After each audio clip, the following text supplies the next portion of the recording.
Time now to talk sports as we wrap up the weekend's action and look at what's coming up this week. Bonnie Jansen is with us from the Herald along with Chris Reive.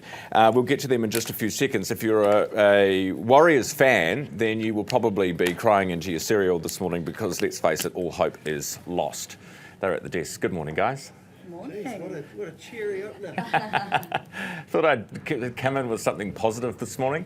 Is all hope lost, Chris, do we think? Yeah, we'll just put it like that. Yeah. Okay, good. I don't think they're a top four side, and at the moment, you know, there's still enough time where theoretically they could fall out of the 8.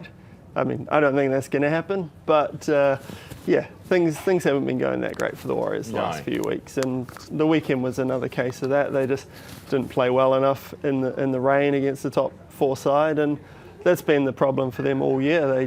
They haven't fronted against top four sides. What's a realistic finish for them now, do you think?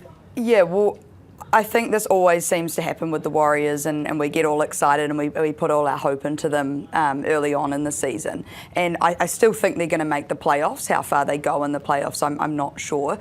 But I think at the end of the day, you know, a lot of people are blaming the injuries for their fall and their demise towards the end of the season. But what we need to start putting more pressure on is the depth of this whole squad. It's an entire, you know, all teams face injuries. We need to have more depth underneath, and so that's something that the Warriors have struggled with over the last few seasons, and it's still a problem. So it's how these kind of rookies and non-starters step up towards the playoffs. Yeah, good point. Ryan Fox, bit of a slow start to the PGA Tour playoffs. Yeah, he probably finishes 50th. There's still a final round in play at the moment, but he's finished up. He finished even par, which, you know, given the way the week started, I think he'd take that.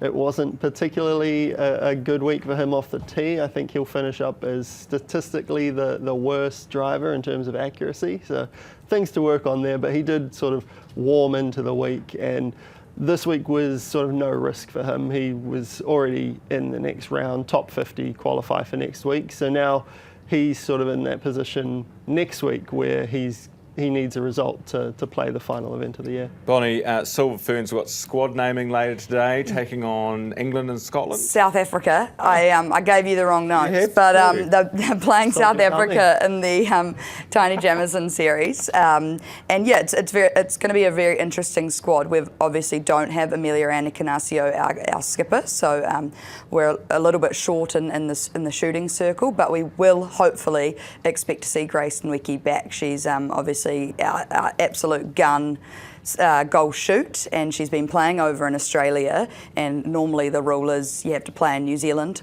to play for New Zealand, but they've made a special rule for her basically because she's so good. So rumour has it she's going to be named in the squad today. We'll probably see some other interesting call-ups. I think the big one will be around Peta Toiava. She's the wing attack for the Mystics. She's been snubbed by the Silver Ferns a lot in the past down to fitness, but she's had an absolute amazing season with the Mystics, so hopefully she'll get another call up. Yeah, and they're South Africa, not South England Africa. and Scotland. Sorry about that. And just finally, very quickly, we've got the English Premier League starting this weekend. Who's the favourites? Yeah, hard to say. I think the big teams again will show up. Chelsea have spent some money this year and brought in a striker in Liam Delap, who looks the goods from pre-season. They had a good win over AC Milan this morning. So I would say Chelsea, Liverpool, Arsenal, you know, just the usual sides. We've got some Kiwis in there. So we've got 3 Kiwis in the Premier League this season. Obviously Chris Wood, but we've also got Marco Stamenic and Alex Paulson for now. They haven't been loaned out, so hopefully we'll see them get some runs. And yeah, it's a great opportunity with the World Cup next year, where we've got more All Whites getting, you know, top level experience. Absolutely, guys, love it. Thank you very much for coming in this morning. Good to see you both. Anytime. Thank you. That's our sports panel for your Monday morning.